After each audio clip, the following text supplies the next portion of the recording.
آج ہم آپ کو ایک ایسے ملک کی کہانی سنانے جا رہے ہیں جو کبھی مشرق وسطیٰ کا دل ہوا کرتا تھا مگر اب ایک جنگ زدہ سرزمین بن چکا ہے۔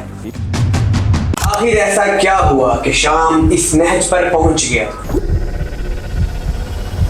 یہ صرف ایک جنگ کی کہانی نہیں بلکہ ایک ایسے ملک کی داستان ہے جس کی تاریخ، جدوجہد اور تباہی نے دنیا کو ہلا کر رکھ دیا۔ شام مشرق وسطیٰ کا ایک مرکزی ملک ہے جو اپنی اہم جغرافیائی حیثیت کی وجہ سے مشہور ہے۔ یہ بحیرہ روم کے کنارے پر واقع ہے۔ اس کی سرحدیں مشرق میں عراق، شمال میں ترکی، جنوب میں اردن اور مغرب میں اسرائیل اور لبنان سے جا ملتی ہیں۔ یہ سرزمین دنیا کے قدیم ترین شہروں میں سے کچھ کا گھر ہے، جیسے دمشق اور حلب، جو صدیوں تک تجارتی راستوں کے اہم مراکز رہے ہیں۔ قدیم میسوپوٹیمیا کی تہذیب سے لے کر سلطنت عثمانیہ تک شام ہمیشہ ثقافت، تجارت اور طاقت کا ایک مرکز رہا ہے جس نے تاریخ پر گہرے اثرات مرتب کیے۔ شام نے 1946 میں فرانس سے آزادی حاصل کی، لیکن اس کے ابتدائی سال عدم استحکام کا شکار رہے، جہاں بار بار حکومتیں بدلتی رہیں اور متعدد فوجی بغاوتیں شروع ہو گئیں۔ 1970 میں حافظ الاسد، جو باث پارٹی کے سینئر رہنما تھے، انہوں نے فوجی بغاوت کے ذریعے اقتدار حاصل کیا۔ ان کی حکومت آمریت پر مبنی تھی، جہاں انہوں نے اپنے مخالفین کو دبا کر ایک مرکزی کنٹرول والی ریاست قائم کی۔ 2000 میں حافظ الاسد کی وفات کے بعد ان کے بیٹے بشار الاسد صدر بنے۔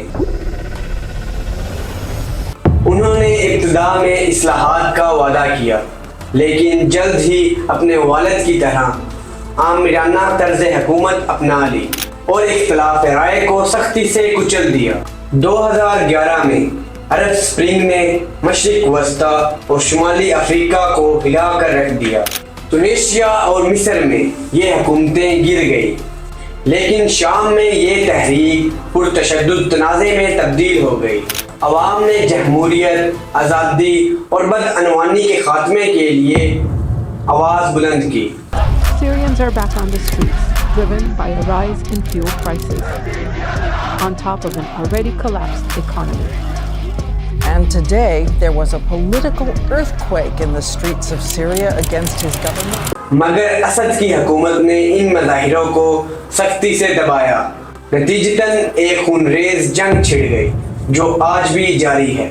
مارچ 2011 میں شہر درہ میں کچھ اسکول کے طالبہ نے دیوار پر حکومت کے خلاف نعرے لکھے۔ انہیں گرفتار کر کے تشدد کا نشانہ بنایا گیا، جس نے پورے ملک میں غصے کی لہر دوڑا دی اور احتجاجی تحریک کا آغاز ہوا۔